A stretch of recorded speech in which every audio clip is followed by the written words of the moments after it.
They wanted a child, even one no bigger than a thumb, and that's exactly what they got. Tom Thumb did not grow. The plowman's wife wished aloud for a son no bigger than a thumb, and the fairy queen answered. 9 months later a perfect boy arrived, small as a thumb, born in a cottage smelling of wood smoke and wet earth. They dressed him in fairy-stitched clothes, an oak leaf hat, a shirt of spider web, and boots of mouse skin. He moved through the house like a secret, slipping through cracks and learning to ride the thin wind on a blade of grass. The family learned small economies: where to fold a thumb-sized shirt, how to warm a tiny head near the hearth without losing him in the ash, how to stitch a coat so stitches matched his scale. The wish started everything. The fairy queen Mab heard the plea and granted it. Tom was born thumb-sized and loved without measure. Neighbors came to peer at him and bring strange gifts. Children tried to hold him like a living toy, and adults argued over the right way to raise someone so small. His parents answered every question with a single rule: let him have the world he could reach. Clothes of oak leaf and spiderweb, fit for the smallest hero in England. Daily life gave Tom both chance and risk. A threshing floor felt like a plain, a puddle could drown.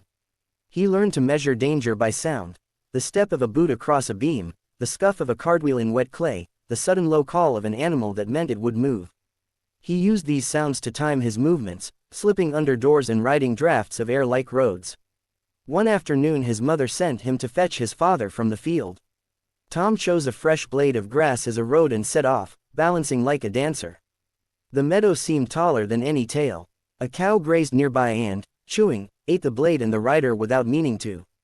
Darkness closed. The cow's mouth felt like a wet cave, the world narrowed to tongue and breath. Tom beat and shouted until the animal bolted, and when she threw him out he landed in a haystack, small, shocked, and with a new knowledge of mouths and fear. Into the cow's mouth, the first of many uncomfortable journeys.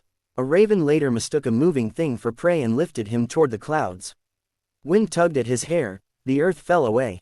He wriggled and shouted until the raven dropped him. The sea opened like a black field and swallowed him, a fish swallowed him in turn. The fish's belly was a slick, dark room. Tom learned to keep air in his lungs and patience in his limbs. The fish was hauled to market, the cook slit it open, and Tom tumbled out among scales and salt. News moved faster than a messenger. Castle servants found the tiny man and took him to King Arthur, who had a taste for wonders. Tom cleaned, was dressed in fresh fairy cloth, and stood before men who wore the memory of battle in their shoulders. He felt small at first, then heard the court laugh and lean forward as if the room were a field and he the only actor who had not yet shown his part. Knights who had slain dragons watched, amazed, as the tiny man fought with a needle. At court Tom became both mirror and mischief. He jousted with a needle at a tabletop tournament and made a mouse look like a destrier. He danced on the bandbox that held the queen's ribbons and sang in a voice that could thread a silence. He also listened. He learned the cadences of counsel and the way men measured honor in deeds and not in size. He asked Arthur for knighthood in a low voice that carried more courage than any shout. Arthur, whose court saw giants and riddles, watched Tom and judged the small things that make a man. The knighting was simple: a touch of a finger, a blessing, a thimble set for a helm. The court laughed at the sight and then fell quiet when Tom, with his needle sword, stepped forward as if born for the task. The smallest knight in England, but never the least courageous. Being a knight at Tom's scale meant the world changed its rules. Spiders became adversaries not of size but of strategy. Thieves could be trapped by a small man hiding in seams. A giant's belly held new hazards and new exits. Tom learned to turn places ordinary folk ignored into advantages: a seam that hid a messenger, a fold that held a clue, the hollow under a bench that sheltered a plan. He accepted risk because it was the only way to prove the choice his parents had made right. His life threaded danger and laughter. He once provoked a mob of cats by riding a mouse into their midst and escaped by slipping under a shoe.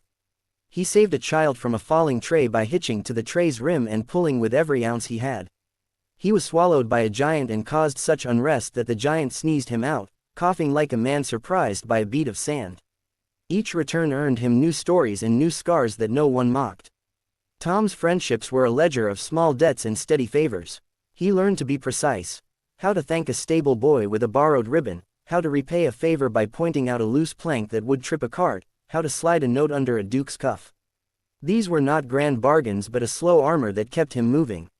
A cook hid a clue under a pot lid when he needed it, a child saved a crumb that later fed him in a trap, a maid tied a thread so he could climb a banister. These ties were the quiet bridge moments that turned a tiny man into a person a court could trust, each one a small bridge from fear to trust.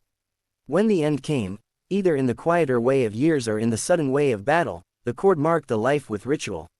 His needle sword lay across his chest. His mouse, trained and steady, walked first in the procession. Men who had once laughed now carried his stories like heavy things. Children who had held him like a toy learned to place a hand over a small grave with respect.